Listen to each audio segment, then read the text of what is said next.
నమస్తే అండి, welcome to friendly cooking Telugu. ఈరోజు మనం బెల్లం తాలికలు ఎలా తయారు చేసుకోవాలో చూద్దాం. ఇప్పుడు దాకా మా ఛానల్ని సబ్స్క్రైబ్ చేసుకున్నట్లయితే వెంటనే సబ్స్క్రైబ్ చేసుకొని పక్కన ఉన్న బెల్ రింగ్ చేయండి. స్టవ్ మీద ఒక ఇడ్లీ పాత్రను పెట్టుకొని 2 గ్లాసులు నీళ్లు వేసుకోవాలండి. దానిలో చిటికెడు ఉప్పు, చిన్న బెల్లం ముక్క వేసుకొని నీళ్లు ఈ విధంగా మరుగుతున్నప్పుడు 2 గ్లాసుల వరిపిండిని వేసుకుంటూ కలుపుకుంటూ ఉండాలండి. ఉండలు కట్టకుండా కలుపుకుంటూ ఉండాలి. ఈ ప్రాసెస్ని లో ఫ్లేమ్లో పెట్టుకొని మాత్రమే చేసుకోవాలండి, లేకపోతే మాడిపోతుంది. ఈ విధంగా ఉండలు కట్టకుండా కలుపుకుంటూ ఉండాలండి. మూత పెట్టి ఒక అరగంట సేపు ఉడికించుకోవాలండి.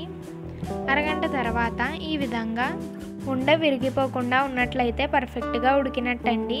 ఇప్పుడు ఒక చపాతీ పీట తీసుకొని దాని మీద కాస్త వరిపిండి రాసుకొని చిన్న చిన్న ఉండలుగా చుట్టుకొని ఇక్కడ చూపించిన విధంగా తాలికలను చేసుకోవాలండి. ఈ విధంగా చేసుకోవాలండి. 2 గ్లాసుల నీళ్ళకి 2 గ్లాసుల పిండి వేసుకోవాలండి. ఇది పర్ఫెక్ట్గా ఈ కొలతలతోనే చేసుకుంటే చాలా బాగా వస్తుందండి. ఒకవేళ ఈ తాలికలు అనేవి విరిగిపోతున్నట్లయితే సరిగ్గా ఉడకలేనట్లండి.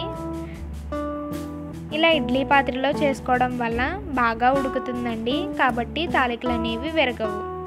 ఇలా చేసుకున్న తర్వాత స్టవ్ మీద అదే గిన్నెను పెట్టుకొని 4 గ్లాసులు నీళ్లు వేసుకోవాలండి. దానిలో 1/2 కేజీ బెల్లం తురుమును వేసుకొని బెల్లం కరిగిన తర్వాత ముందుగా తయారు చేసి పెట్టుకున్న తాలికలను వేసుకోవాలండి. వీటిని ఎక్కువగా కలుపుకోకూడదండి. దానిలో 1 కప్పు కొబ్బరి తురుమును వేసుకోవాలండి, అంటే 1 కాయ కొబ్బరి తురుమండి.